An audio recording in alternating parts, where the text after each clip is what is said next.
लभन्ते सद्भक्ता शिवसुखसमाजं किमु तदा। महावीरस्वामी नयनपथगामी भवतु मे। महावीरस्वामी नयनपथगामी भवतु मे। महावीरस्वामी नयनपथगामी भवतु मे। प्रथम तीर्थंकर शब्देव भगवान की, भगवान महावीर स्वामी की, परम पूज्य गुरुदेव आचार्य श्री पुष्पदंत सागर जी मुनि महाराज की, अहिंसा परमो धर्म की।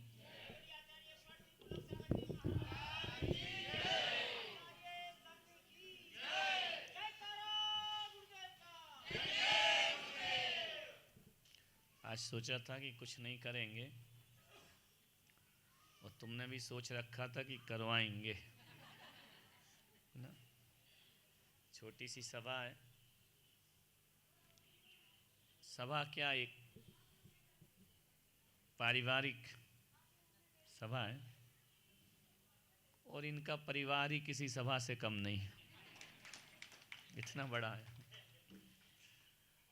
और अभी मुझे लगता है कि 2-4 दिन और वकील साहब साथ रहेंगे तो मेरे जाने के बाद प्रवचन करने लगेंगे। सीख गए सारे डायलॉग हमारे, कुछ तो सीखे। और एक परिवार को कैसे जोड़ के चलना है, कैसे समूह में रखना है, आज के समय की सबसे बड़ी मांग है कि परिवार जोड़ करके रखना। परिवार बिखर रहे हैं, छोटे हो रहे हैं, रिश्ते खत्म हो रहे हैं। ऐसे में यदि कोई इतना बड़ा परिवार, मैं देख रहा हूँ कि सबके चेहरे पर हंसी है, मुस्कुराहट है, खिलखिलाहट है, सभी के चेहरे पर आनंद है। कल से ही लगे हुए हैं हमारे घर में आए, घर में आए, घर में आए। श्रावक बड़ा होशियार होता है, पहले सोचता है यार हमारे शहर में आ जाएं। शहर में आ गए तब बोलते हैं कि हमारे कॉलोनी में, मोहल्ले में आ जाएं। मोहल्ले में आ गए तो सोचते हैं अब घर में आ जाएं। और कई तो ऐसे जो सो रहे होते हैं, बोले आके हमें घर से उठा दें, है ना। तो आदमी, ये उसका जीवन के आनंद के क्षण हैं। और आज एक सबसे बड़ी बात कि सामूहिक जन्म उत्सव है। अभी तक हमने सामूहिक विवाह तो सुना था, लेकिन बाहर नासिक जाते जाते ये और दिखाना था कि एक साथ इतने सारे पैदा हो गए। जितने भी पैदा हुए सबको मैं आशीर्वाद देता हूँ, शुभकामनाएं देता हूँ कि अच्छा हुआ जो तुम आ गए। नहीं आते तो 3-4 और कम होते सभा में। तो सब सामूहिक जन्मोत्सव की भी बधाइयाँ। कैसे एक घर को, एक बहू घर को ध्यान रखना, घर को चलाना, घर को निभाना, ये पुरुषों के बस की बात नहीं, ये महिलाओं के बस की बात हुआ करती है। कैसे समाज को जोड़ना। मैं देख रहा हूँ कोई फूल बिछा रही है, कोई सामग्री ला रही, कोई चित्र बना रही है। तो तुमने बहुत सुंदर बनाया, उसने जिस भी बहू ने बनाया है। और मैं कह सकता हूँ कि जितना मैं नहीं हूँ उससे ज़्यादा बना दिया उसने, है ना। बहुत बढ़िया, तुमने बहुत सुंदर चित्र बनाया है यहाँ पर बैठ कर के। अब तुम्हें क्या राशि दे सकता हूँ, तुम तो जन्मजात राशि हो, अब तुम्हें क्या राशि दूंगा। लेकिन ये कह सकता हूँ कि जितना सुंदर चित्र बनाया है। बीवी यही है तो किससे बात कर रही है? अच्छा, किसी और से भी कर सकते हैं, जमाना उल्टा है। देख ले लेकिन बीवी किससे कर रहा है। तो कह सकता हूँ कि आदमी जितना सुंदर चित्र बनाता है उतना सुंदर अपना चरित्र भी बनाए तो जिंदगी कहाँ से कहाँ पहुँच जाती है। मैं तुम्हारा चरित्र, तुमने मेरा चित्र बनाया, मैं तुम्हारे परिवार का चरित्र बनाने को उपदेश देने यहाँ पर आया हूँ कि चरित्र हमारा बहुत अच्छा होना चाहिए। चरित्र इतना अच्छा हो कि महापुरुष भी हमारे चरित्र की व्याख्या कर सकें। तो ऐसा सुखद वातावरण यहाँ है। आइए सुभाष जी। नहीं, आप तो टाइम से आए, हम ही जल्दी आ गए। नहीं, सुभाष जी कभी लेट नहीं हो सकते, हम जल्दी शुरू हो गए, क्या कर सकते। तो एक बहू पूरे घर को कैसे जोड़ती है, एक महिला कैसे पूरे घर को एक मंदिर जैसा बना देती है, जीवन वही सार्थक है। लोग मंदिरों में जाके क्या दुआ मांगते हैं कि हमारे घर में खुशहाली रहे, हमारे घर में सुख शांति रहे, हमारे घर में सब हिल मिल कर रहें, और मंदिरों में इसके ज़्यादा मांगा क्या जाता है, यही मांगा जाता है।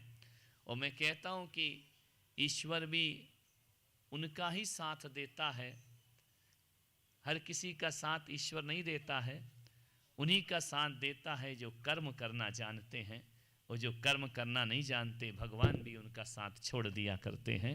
आप जोड़ने का प्रयास करो, ईश्वर आपके साथ है, ईश्वर हमेशा आपके साथ है, यही ईश्वर का आशीर्वाद है। एक बहू थी, उसने, टाइम हो रहा है लेकिन ऐसे ही लगता है कि जो ढोलक जब बजती है ना, उसकी धुन पे सब नाचते हैं, वो ढोलक पे जो बीतती है वो ढोलक ही जानती है, वो कितनी पिटती है बेचारी, तुम्हें नचाने के लिए वो पिट रही है। विचार कर। तो एक बहू थी, बहुत समझदार बहू थी, बहुत विनयवान बहू थी, बहुत आचरणवान बहू थी। उस नगर में एक संत का आगमन हुआ, जैसे आज तुम्हारे यहाँ हो। क्या डिस्टर्ब है आंटी जी, बार बार उठ रही है? अच्छा, क्या बात है, पहले से बिठा देना था ना। बैठिए अंकल जी। नहीं नहीं, टेंशन मतलब बैठो, मेरी सभा में टेंशन होना ही नहीं, हम अपन छोटा बड़ा ऊंचा नीचा नहीं देखते ऐसा। ये अब तुम भी शांति से सुनोगे तो मैं भी शांति से सुनाऊंगा, अब तुम में ऐसा बदलते रहोगे तो यहाँ सभा बदलती रहेगी। लेकिन क्या करें, महिलाओं को अकल थोड़ा देर से आती, जल्दी आना चाहिए। कहा ना कि भाई कुछ चीज़ों में तो महिलाओं को अकल पहले आती है। अब जैसे शादी की उम्र भारत में रखी गई है 18 साल और लड़के की रखी 21 साल।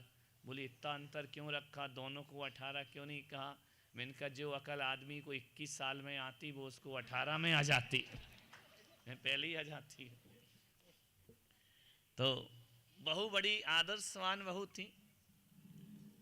उस बहू ने सोचा कि इस घर को बदल के रहूंगी, इस घर में कुछ ना कुछ परिवर्तन करके रहूंगी, मुझे इस घर को स्वर्ग बनाना है। एक दिन उस नगर में एक संत का आगमन हुआ। बहू ने आहार की व्यवस्था की, चौका लगाया जैसे यहाँ चल रहा है। उस नगर में, उस घर में नगर सेठ था।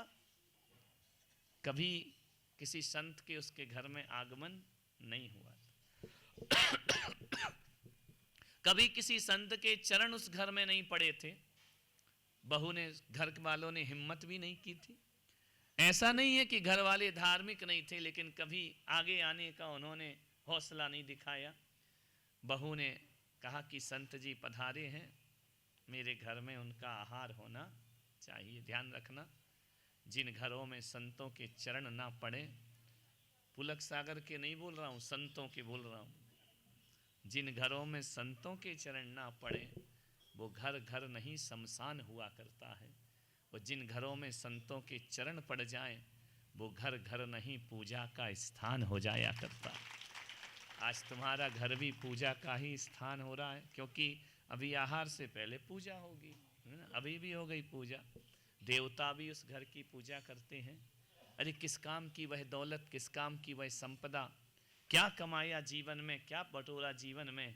एक बात याद रखना नासिक वालों, कि सारी समाज को भोजन कराने का आनंद एक तरफ होता है और संत को एक गिलास देने का आनंद एक तरफ हुआ करता है। संत के हाथ में भोजन रख देना ये बहुत बड़ी बात हुआ करती है, उसका आनंद ही अद्भुत हुआ करता है। उसका शादी विवाह में कितने लोगों को खिला देना, खुशी तो मिलती है, लेकिन वो खुशी नहीं मिलती है जो साधुओं को आहार कराने से खुशी प्राप्त हुआ करती है। और एक बात और याद रखना, संत यदि तुम्हारे घर में आए हैं तो एक बात ये मत सोचना कि संत हमारे घर में आहार लेने आए हैं। अरे आहार तो बहाना है, वह तुम्हारा उद्धार करने के लिए तुम्हारे घर में आए हैं। वो एक बहाना है, केवट तो एक बहाना था गंगा पार कराने के लिए राम को। हकीकत में तो ये था कि गंगा पार राम को नहीं होना था, गंगा नहीं जिंदगी से पार केवट को करने के लिए राम चल करके आए थे। ध्यान रखना, वो तो एक बहाना था कि मुझे गंगा पार करा दो। अरे जो जगत को पार कराने वाले राम क्या गंगा पार नहीं कर सकते थे? कर सकते थे, लेकिन उसके बहाने उन्हें केवट का उद्धार करना था। और एक बात याद रखो, कौन कहता है कि महावीर चंदनवाला के यहाँ आहार लेने गए? अरे वो आहार के बहाने उसे बंधनों से पापों से मुक्त करने के लिए उसके तलघर में पहुँच जाया। संत आए तो कुछ ना कुछ उद्देश्य हुआ करता है, सामान्य जन वह उद्देश्य नहीं समझा करते हैं। संत कभी किसी का मुफ्त में नहीं लिया करते हैं। अरे अंजलि भर लेते हैं तो दरिया भर लौटा दिया करते हैं। यह संत का जीवन है, ये साधु का जीवन है। एक बात याद रखना, कितना भी अच्छा भोजन बनाओ, कितने भी अच्छे आइटम रखो, 250-250 आइटम रख दो यहाँ पर, और सारे रिश्तेदारों को बुला लो, मेहमानों को बुला लो, समाज को बुला लो, शादी विवाह कर लो, आएंगे और खाएंगे। खाने की बात कहेंगे मज़ा नहीं आया। बोले क्यों? बोले ये आइटम तो था ही नहीं, ये थोड़ा स्वाद गड़बड़ हो गया था। खा भी गया, बदनामी भी कर गया, बुराई भी कर गया। एक बात ध्यान रखना, संत एक ग्रस्त आता है खाने के लिए तो वह भोजन में मिर्च मसाले देखता है, और एक संत आता है आहार को नैनों में नवदा भक्ति देखता है। वह स्वाद नहीं देखता है भक्ति कितनी है। संत तुम्हारे घर में आए हैं तो थाली देख करके नहीं आते हैं, वो तुम्हारी भक्ति देखकर तुम्हारे घर में आया करते हैं।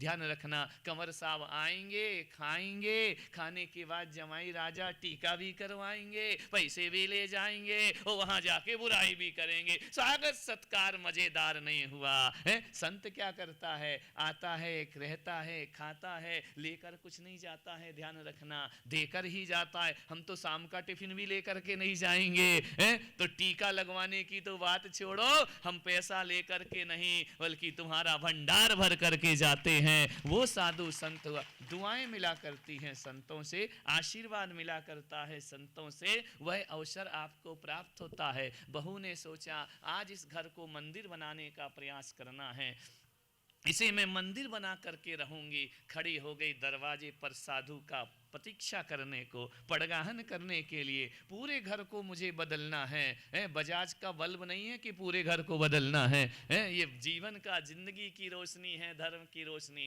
पूरे घर को बदल दूंगी। एक बहू चाहे तो पूरे घर को धार्मिक बना सकती है, और एक बहू चाहे तो पूरे घर को नरक जैसा वातावरण भी बना सकती है। उसने कहा नहीं, इस परिवार को मुझे बदलना है, इसको मुझे चेंज करना है। ऐसे नहीं बदलना है कि हमारी हुकूमत चलने लगे, नहीं तो ये बहुएं सोच लें बदलना है तो अब कल से देखो हमारे यहाँ क्या होता है। कुछ चीज़ें बदलना, कुछ नहीं बदलना। एक नई नई बहू आई, उसने जैसे ही घर में प्रवेश किया, सासू ने कहा ये बहू ध्यान रखना। बोले क्या? बोले इस घर की जो परंपरा है वो बदलना मत, इसी परंपरा में जीना।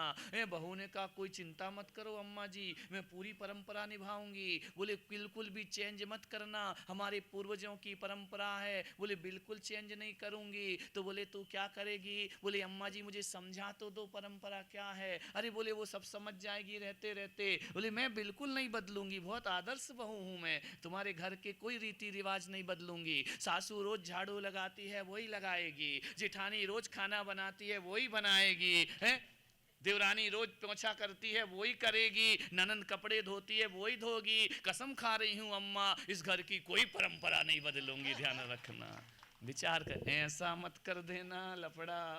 कुछ नहीं, जो जो काम करता है वही करूंगी, और मैं तो भोजन करूंगी और आराम से सो जाऊंगी। ऐसा मत सोचना। बहू ने कहा इस घर को धार्मिक बनाने का मेरा फर्ज हुआ करता है। पड़गाहन किया, मुनि महाराज आ गए। महाराज आ गए, आहार चल रहे हैं, आहार कक्ष में आहार हुआ तो मुनि ने पूछा, मुनि महाराज ने कि महाराज मैं आपसे एक प्रश्न कर सकती हूँ? मुनि ने कहा करो प्रश्न, क्या कर रहे हो? बोले महाराज एक बात बताओ, इतने जल्दी क्यों आ गए? अरे इतने जल्दी? ससुर जी लेटे हुए थे पलंग पे, बोले 10 बज रहे, आहार का समय है 10 बज गए मेरे घड़ी में, तो यहाँ थोड़ा लेट मिलेगा। तो बहू ने पूछा कि ये बताओ इतने जल्दी क्यों आ गए? तो संत ने कहा कि बेटा हमें समय का पता नहीं था, समय का पता नहीं था। ससुर ने कहा बहू ने पूरी नाक कटा दी आज मेरी धर्म में। बोले क्यों? साधुओं से ऐसा पूछना चाहिए, इतने जल्दी क्यों आ गए? और चलो बहू तो बुद्धू की बुद्धू है, लेकिन ये महाराज भी थोड़े गड़बड़ लग रहे हैं, दिमाग से किसके हुए? बोले क्यों? बोले कह रहे कि समय का पता नहीं था, इनको घड़ी देखना नहीं आती है क्या? अब संत ने कहा समय का पता नहीं था। तो साधु ने पूछा एक बात बता बेटा, मैं तेरे से एक प्रश्न पूछ सकता हूँ? बहू ने कहा पूछो गुरुदेव, क्या प्रश्न पूछ रहे हो? बोले बेटा एक बात बता, तेरी उम्र क्या है? ससुर ने कहा गए दिमाग से, महाराज गए काम से। बोले क्यों? जबकि मालूम है बोले पुरुषों से इनकम नहीं पूछी जाती और महिलाओं से एज नहीं पूछी जाती है। ये तो कम ही बताएंगी, ज्यादा कैसे बता देंगी? दो महिलाएं ट्रेन में सफर कर रही थी, नीचे बैठी थी, नीचे वाली बर्थ पे एक आदमी ऊपर सो रहा था, और ऊपर सोते सोते क्या वकील साहब ही सो रहे होंगे और कौन सो रहा होगा? ट्रेन में सफर चल रहा था, दो महिलाएं बात कर रही थी, एक 30 साल की, एक 40 साल की। पहली वाली ने पूछा बेटा तेरी उम्र क्या है? बोले नहीं कोई ज्यादा नहीं बताओ तो उम्र क्या है? बोले 25 साल है। 30 साल वाली बता रही 25 साल। 40 साल की बेटी थी, बोले बहन तेरी उम्र क्या है? बोले मेरी तो 10-12 साल होगी। इतना सुना वकील सामने धड़ाम से बर्थ से नीचे गिरे।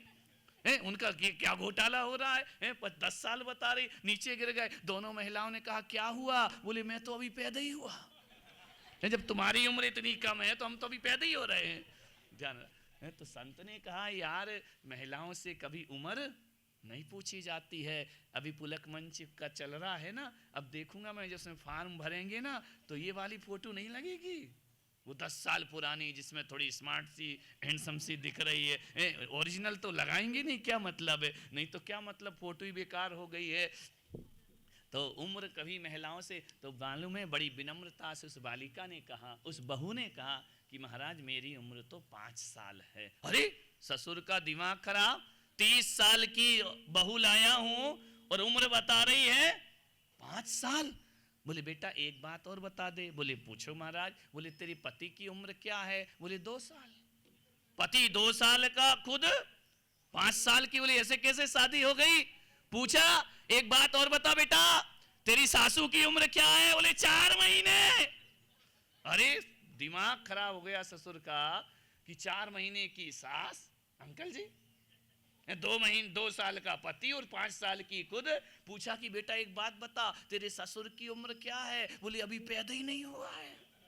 अरे ससुर पैदा नहीं हुआ? बोले बेटा एक बात और बता, तू ताज़ा खाती है कि वासा खाती है? उसने कहा महाराज मेरे भाग्य में कहाँ ताज़ा खाना लिखा है, जन्म से ही वासा खाते आ रही हूँ, आज भी वासा खा रही हूँ। ससुर को तो अब बर्दाश्त नहीं हुआ, उसने कहा अभी अभी तो महाराज को ताज़ा आहार दिया है और ये कह रही है कि महाराज हम लोग तो वासा खाते, ताज़ा कहाँ खाते। संत ने कहा बहुत बहुत आशीर्वाद बेटा, खुश रहे, ऐसे ही घर को चलाना। चले गए। ससुर को बड़ा गुस्सा आया, उठे डंडे लेकर के, बहू आज तेरा दिमाग खराब, तुझे पागल खाने में जांच कराते हैं तेरी। बहू ने कहा पिताजी क्या हुआ? बोले तू क्या क्या बातें महाराज से फालतू की बातें कर रही थी? अपने घर में संत आए, अच्छी बातें करती, ज्ञान की बातें करती, फालतू की बातें। महाराज से ऐसा पूछा जाता है कि कितनी इतनी जल्दी क्यों आ गए? तो संत ने, बहू ने कहा पिताजी जहाँ तक मैं सोचती हूँ मैंने कुछ गलत नहीं कहा। अरे बोले तेरा गलत सही, चल महाराज के पास। बहू तो यही चाहती किसी भी तरह ये महाराज के पास तो पहुँचे।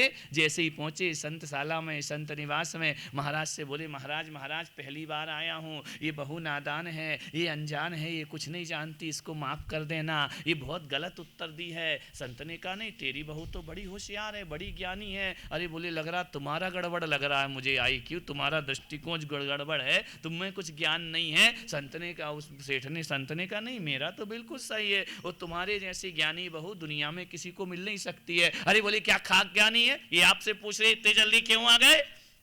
संत ने कहा इसने बिल्कुल सही पूछा, इतनी जल्दी क्यों आ गए? तो बोले कि ऐसे कैसे कितनी जल्दी, ये आहार का समय है तो आहार के समय तो आएंगे हैं। संत बोले देख सेठ, तेरी बहू ने जो प्रश्न किए वो नहीं है जो तू समझ रहा है, इसके प्रश्न बड़े अलौकिक प्रश्न हैं, इसके प्रश्न बड़े पहुँचे हुए गहरे प्रश्न हैं। इसने पूछा कि इतने जल्दी क्यों आ गए, इसका मतलब ये नहीं था कि ये बहू कह रही है कि इतने जल्दी क्यों आहार में आ गए। वो ये कह रही है बाल मुनि हो, छोटे से मुनि मुनि हो, इतनी जल्दी दीक्षा धारण क्यों कर ली?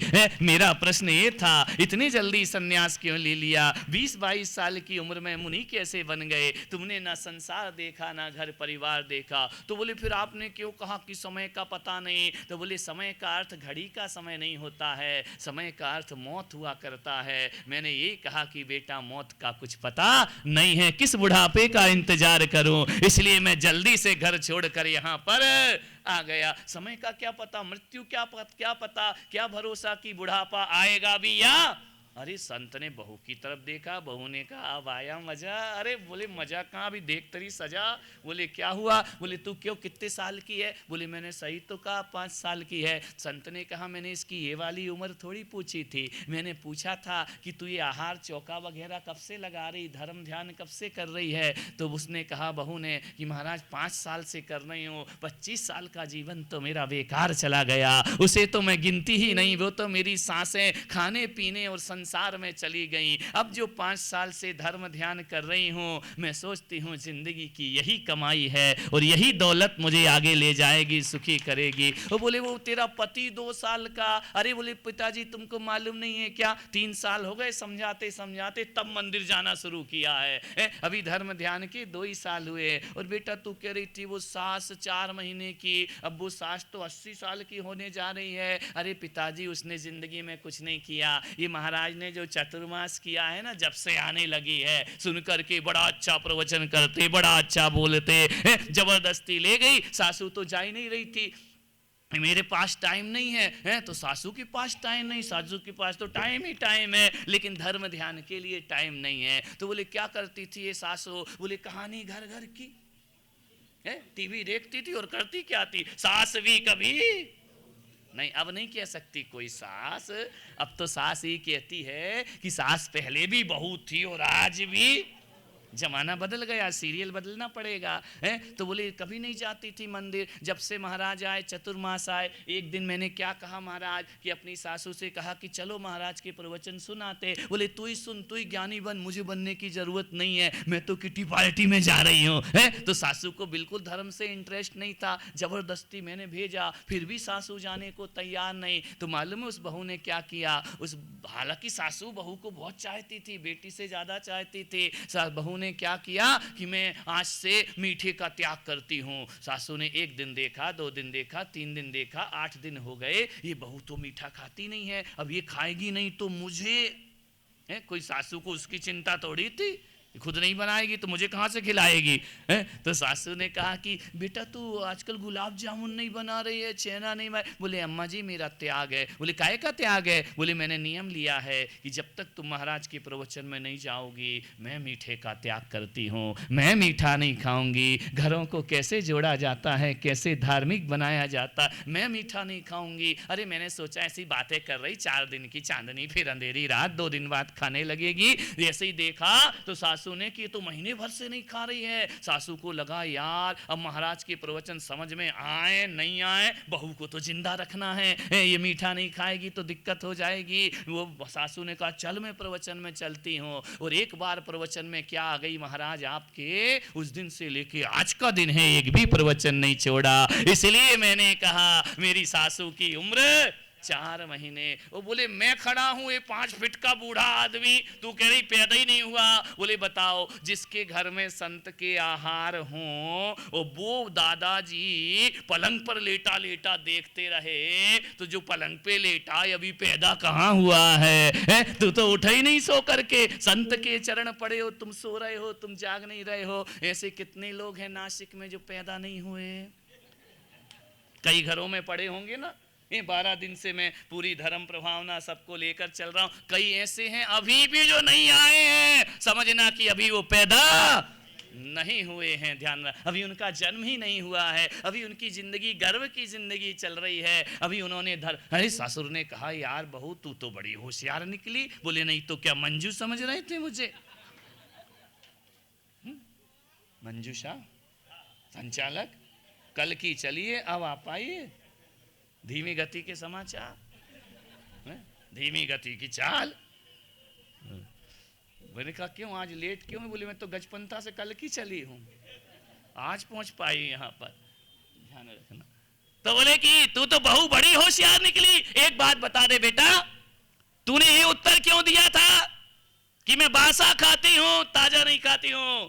उसने कहा सही कह रहे पिताजी, जब आपके घर में कोई धर्म ही नहीं करता है, पूजा पाठ पुण्य नहीं करता है, दान पुण्य नहीं करता है, तो जो भी आज तुम खा रहे हो ना, ये पिछले जन्म के पुण्य का फल है। इस जन्म में हमने कोई पुण्य नहीं कमाया, इस जन्म में हमने ऐसा किया क्या है जो हम ताजा खाएंगे? बात भोजन की नहीं, बात कर्मों की हुआ करती है, बात भोजन की नहीं, बात भावों की हुआ करती है। आज जो कुछ भी दौलत हमारे घर में है पिताजी, वो हमारे पिछले जन्म के पुण्य के कारण है, और इस जन्म में हमने कोई पुण्य ऐसा किया नहीं। ससुर ने कहा बेटा तूने तो मेरी आंखें खोल दी, तेरे जैसी बहू दुनिया में चिराग लेकर भी घूमो तो मिलने वाली। संत ने कहा अब आ गया समझ में? बोले पूरा आ गया। बोले क्या समझ में आया? बोले अब हम भी ताजा खाने का प्रयास करेंगे, हम भी कुछ ऐसा करेंगे इस जन्म का इस जन्म में खाएं। कब तक बासा खाते रहेंगे? बहू और ससुर जी घर आ गए। जैसे ही घर आए,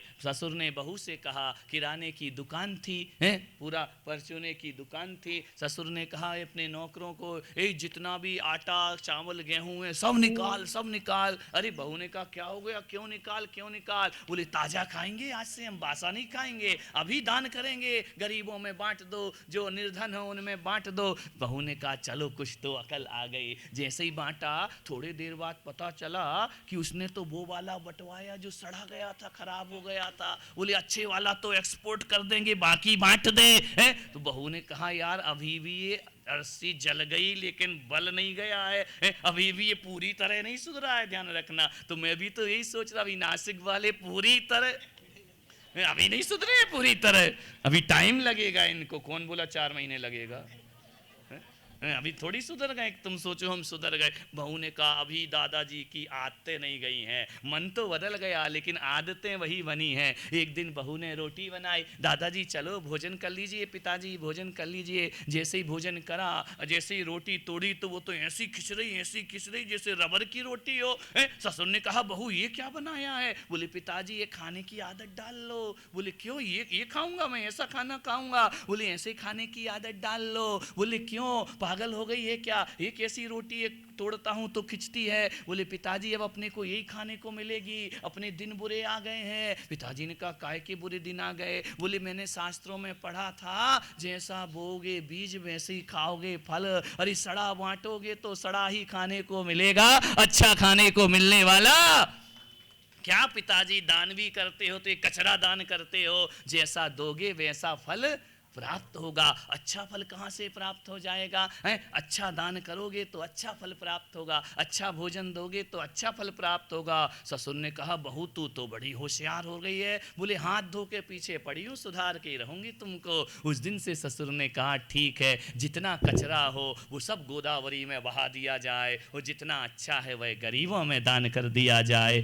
एक कोई जरूरी थोड़ी है कि जीवन में परिवर्तन किसी संत या महापुरुष से ही आता है। जीवन में परिवर्तन तो एक साधारण व्यक्ति से भी आ जाता है। जिन्हें बदलना है वो किसी से भी सीख ले सकते हैं, जिन्हें बदलना है पत्थर की ठोकर भी सीख देकर चली जाती है, और जिन्हें बदलना होता है तो एक नर्तकी नीलांजना भी ऋषभदेव को ज्ञान दे करके चली जाया करती है। विचार करिए, जिंदगी को बदलने के लिए कोई भी मिल सकता है, किसी से भी हमारी जिंदगी में परिवर्तन हो सकता है। तीर्थंकरों का जीवन बदलना था, आकाश से बिजली गिरी, तीर्थंकर को बोध मिल जाया करता है। नर्तकी नृत्य करती है, तीर्थंकर को बोध मिल जाता है। और कभी नाग नागिन जलते हैं तो पारसनाथ जिंदगी का पाठ पढ़ लिया करते हैं। ध्यान रखिए, जिंदगी के पाठ तो कहीं से भी प्राप्त हो सकते हैं। कोई जरूरी तो लोग कह रहे नासिक वाले मत जाओ महाराज, मत जाओ मत जाओ। अरे जिन्हें सुधरना है वो कहीं से भी सुधर जाएंगे, और जिन्हें नहीं सुधरना है चौमासा क्या 12 मासा भी कर लूं तो भी कसम खा के बैठे हम नहीं सुधरे। पहले ही बोल दिया नहीं सुधरेंगे। अब बताओ अच्छा सुधरेंगे? बोले नहीं बोले ना, अब वो इनडायरेक्ट तो भावार्थ तो हम लगा ही लिया करते हैं, इतनी तो हिंदी हमारी शुद्ध है। विचार करिए, सोचना है, विचार करना है। जीवन में परिवर्तन कहीं से भी आ सकता है। बुद्ध का जीवन बदलना था, मुर्दे को देखकर जीवन का पाठ बोध मिल जाया करता है। बुद्ध कहते हैं ये आदमी मर गया तो क्या मैं भी मरूंगा, मेरी भी मृत्यु होगी। महात्मा बुद्ध से सारथी ने कहा कि हाँ महाराज आपकी भी मृत्यु होगी। तो महात्मा बुद्ध ने कहा फिर रथ राजधानी की तरफ क्यों ले जाता है, रो मोड़ इस रथ को और जंगल की तरफ चलने का प्रयास कर। जब सबको मरना ही है तो मैं क्या बटोरने जा रहा हूं। ध्यान रखना, विचार करना है, सोचना है। उस सेठ के जीवन में एक बोध मिल गया, एक परिवर्तन आ गया। समझना है तो 4 शब्द बदल देते हैं, नहीं समझना है तो हजारों पृष्ठ का ग्रंथ भी तुम्हारा कुछ नहीं कर सकता। जीवन को बदलो, सोच को बदलो, चिंतन को बदलो, अपने व्यवहार को बदलो। जीवन बदल गया, व्यवहार बदल गया, सोच बदल गई तो जमाना पूरा बदला बदला नजर आया करता है। चिंतन ही तो बदलना है। किसके लिए बटोरता है आदमी, किसके लिए जोड़ता है आदमी। ध्यान रखना, जो दवा दवा कर खाएगा वो दवा खाना जाएगा। दवा खाना लिखा रहता है, दवा खाना का मतलब क्या है, जो दवा दवा कर खाएगा वो दवा खाना। हाँ, आज भोजन है क्या यहाँ, है ना। दवा खाना मत जाना, दवा दवा के मत खाना। ध्यान रखिए, विचार करना है। जैसा आदमी करता है वैसे ही उसको जीवन में प्राप्त हुआ करता है। बबूल के बीज बोकर आम नहीं मिला करते हैं। आम के बीज बोलोगे तो बबूल तुम्हारे पास नहीं आएगा। हम क्या कर रहे हैं, हम क्या सोच रहे हैं, हम कैसा जीवन जी रहे हैं, मान्यवर केवल सोच पर हमारी जिंदगी टिकी हुई है। कैसी हमारी सोच होना चाहिए। हृदय को विराट करना है तो हृदय को विराट करने का मतलब थोड़ी है कि डॉक्टर के पास जाके अपना हार्ट चौड़ा करा लो। नहीं, विचारों को विराट करने का प्रयास करो, सोच को बड़ी बनाने का प्रयास करो। ये सोच ही आदमी को दुखी करती है, यही सोच आदमी को सुखी कर दिया करती है, और यही सोच आदमी का स्तर नीचे गिरा दिया करती है, और यही सोच आत्मा को परमात्मा भी बना दिया करती है। सोचना हमें है। सारे अपराध किसके हैं, सारे द्वेष भाव किसके हैं, एक सोच के हैं, एक थिंकिंग के हैं। और सोच बदल लो तो जिंदगी बदल जाती है। सोच खराब हो तो आदमी डाकू हो जाता है, और सोच अच्छी हो तो आदमी साधु हो जाया करता है। अपनी सोच को बदलो, जिंदगी को सुधारने का प्रयास करो। लोग कहते हैं परिवर्तन के लिए बहुत बड़े बड़े काम करना पड़ते हैं। मैं पुलक सागर कहता हूं केवल सोच बदलना पड़ती है, परिवर्तन अपने आप प्रारंभ हो जाया करता है। प्रकृति अपने आप परिवर्तित होती है। किस बात की चिंता करते हो। सकल पदार्थ या जग माही, तुलसीदास ने कहा है सकल पदार्थ या जग माही, कर्महीन नर पावत नाही। जो कर्म से हीन है उसे संसार में कुछ प्राप्त नहीं हुआ करता है। कर्म करो, अच्छे कर्म करो, सत्कर्म करो, ऐसा कर्म करो जिसको करने के बाद खुद को भी शांति मिले और दूसरों को भी शांति मिले, हमें भी सुकून मिले, उसे भी सुकून मिले। एक बात याद रखना, किसी को गाली देकर कभी सुकून नहीं मिला करता है। किसी को 2 शब्द अच्छे बोलो, उसे भी सुकून मिलता है और हमें भी सुकून प्राप्त हुआ करता है। अच्छा बोलोगे, अच्छा सुनोगे, अच्छा करोगे, अच्छा बोलोगे, ज़िंदगी का यही मकसद हुआ करता है। बिना मकसद की ज़िंदगी तो बेईमानी हुआ करती है। बेईमानी की ज़िंदगी मत जियो। कुछ अपने जीवन में ऐसा करो कि मरने के बाद भी तुम्हें लोग याद करें। तुम्हारी ऐसा क्या हमारे जीवन में हमने किया है जिसे स्मरण में किया जाए, इस बात पर आदमी को रोज़ चिंतन करना चाहिए, रोज़ सोचना चाहिए। मैंने क्या स्मृतियाँ छोड़ी हैं, मैंने क्या छोड़ करके जा रहा हूँ। मान्यवर, यही मेरा आपसे निवेदन है। छोटी छोटी बातों को दिल पे लगा करके जीवन को अशांत मत बनाइए। छोटी छोटी बातें जो दिल पे लगाता है वो छोटे लोग हुआ करते हैं, वो बड़ी बड़ी बातों को जो छोटा बना देता है वो जीवन में बड़े लोग हुआ करते हैं। ज़िंदगी इसी का नाम हुआ करता है। बड़े बनो, दौलत से ही बड़े मत बनो, विचारों के बड़े बनो, सोच के बड़े बनो। ध्यान रखना, नहीं तो हमने देखा है मकान बहुत ऊंचे होते हैं, आदमी बहुत बौना हुआ करता है। हमने देखा है पैसों का अंबार होता है, लेकिन सोच आदमी की भिखारी की रहा करती है, वो सम्राट नहीं बन पाता है। दौलत होकर भी सम्राट जैसा नहीं जीता है, और एक भिखारी भी वो होता है जो बिना दौलत के भी सम्राट का जीवन जिया करते हैं। हम संतों के पास क्या है, ना दौलत है, ना रुपया है, ना पैसा है, कुछ नहीं है, लेकिन जीते ऐसे हैं कि सम्राट भी क्या जीते होंगे। और तुम्हारे पास सब सब कुछ ऐसे जीते हो, जब देखो तब मुंह लटका रहता है, थके हारे से रहते हो, हम तो दुखी हैं। अब दुखी हो तो तुम्हें कौन सुखी कर सकता है संसार में? विचार करना है, सम्राटों की तरह जियो। ध्यान रखना, कुछ लोग ऐसे हैं जो दौलत पाके भी नहीं मुस्कुरा पाते हैं, और एक हम संत हैं, ऐसे फकीर हैं बिना दौलत के भी मुस्कुराती ज़िंदगी जिया करते हैं। यही जीवन का लक्ष्य है। आनंद बटोरो, धन पैसों से सुख नहीं मिला करता है, सुख तो हमारे व्यवहार से मिला करता है। जिस घर में इतनी बहुएं बेटियां हों और जिस घर में एक रसोई घर हो, मैं जानता हूँ एक बड़नगर में टोंगिया परिवार है, मालूम है 52 लोग, एक रसोई है। ध्यान रखिए, एक रसोई पर 52 लोग। मैंने देखा, मैंने उनकी बहुओं से बात की कि कैसे करते होगे मैनेज 52 लोगों का खाना है? एक पार्टी का खाना है, इतने बड़े बड़े भिगोने में चावल दाल सुबह से बनना शुरू हो जाता है। मैंने कहा कैसे मैनेज करते हो? बोले कुछ नहीं महाराज, बड़ा आनंद आया करता है। हमारे बच्चे हर साइज का तो उनके यहाँ आइटम है, 80 साल से लेकर अभी पैदा हुआ वो भी होगा, अभी हो गए हों एक आध पैदा, 52 लोग। मैंने उन्हें 52 पत्ते नाम दिया है, ताश के ये 52 पत्ते हैं। ध्यान रखिए, ऐसा परिवार है, प्रेम से रहता है, एकता से रहता है। आज के आधुनिक युग में भी वो कैसे रहा करते हैं। मैं उनके घर में आहार को गया, ऐसा लगा कि जैसे वो घर नहीं है, किसी चक्रवर्ती की भोजनशाला है, जहाँ रोज रोज भोजन बना करता है, रोज रोज उनका भोजन प्रसाद हो जाया करता है। सब बहुओं की ड्यूटी है। उसके बाद भी मैं जब वहाँ गया बड़नगर में, जितने दिन मेरा प्रवास रहा ना, उन्होंने जब श्रावकों को, हमारे भक्तों को भोजन दिया, उन्होंने नौकर नहीं लगाए, उनकी बहुओं ने हाथ से बना करके सबको खिलाया। ये घर की ज़िंदगी होती है, ये घर का जीवन होता है। अंतिम बात कह के समाप्त करूँगा, 10:30 बज रहे हैं। तो एक आदमी गया अपने लड़के के लिए लड़की देखने। जैसे ही लड़की देखने के लिए गया, आपको सूत्र दे रहा हूँ ज़िंदगी के, जैसे ही गया, इतना बड़ा घराना, इतना बड़ा मकान, इतना पैसे वाला घर, 20 नौकर चाकर आगे पीछे घूम रहे हैं, 50 40 गाड़ियां दरवाजे पर खड़ी हैं, विदेशी फर्नीचर लगा हुआ है, इतना बढ़िया उसका मकान पूरे शहर में किसी का नहीं। एक आदमी गया वहां अपने बेटे के लिए वही बेटी देखने। जैसे ही गया, नौकरों ने चांदी सोने के बर्तनों में उन्हें भोजन परोसा, डाइनिंग टेबल पर भोजन रखा, एक से एक आइटम बनाए, बड़ा स्वागत सत्कार हुआ। जैसे ही हुआ, लड़की दिखाई गई। लड़की दिखाने के बाद उस लड़की की माँ ने पूछा, भाई साहब कोई कमी तो नहीं रह गई है, रिश्ता पक्का समझो। उसने कहा मैं घर में जाकर के बताता हूँ। अरे बोले घर में जाकर? ऐसा रिश्ता तो 7 जन्म में भी तुमको प्राप्त नहीं हो सकता, इतने रईस घर की लड़की। बोले बहन जी सही कह रही हो, मैं घर में जाकर बताता हूँ। 1 दिन हो गए, 2 दिन हो गए, 15 दिन हो गए, 20 दिन हो गए। बोले क्या हुआ? फ़ोन लगाया कि भाई साहब क्या रिश्ता मंजूर नहीं है? बोले रिश्ता में क्या कमी हमारे स्वागत सत्कार में? बोले कोई कमी नहीं है, तो रिश्ता पक्का समझें? बोले नहीं, रिश्ता कैंसिल समझो।